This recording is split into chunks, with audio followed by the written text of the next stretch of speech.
ஓட்ஸும் சிக்கனை வச்சு தான் ஒரு கேஎஃப்சி மாடலில் செய்ய போகிறோம்.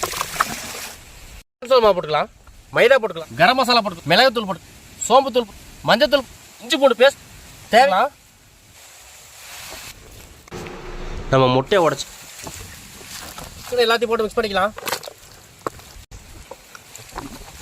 ஒரு அரை மணி நேரம் நல்லா அடுப்பத்தை வச்சுக்கலாம்.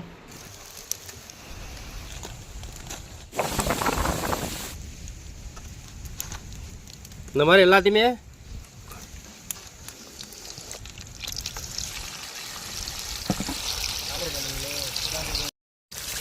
சிம்மே ரெடி ஆயிடுச்சு. எடுத்துக்கிறோம் எல்லாத்தையும்.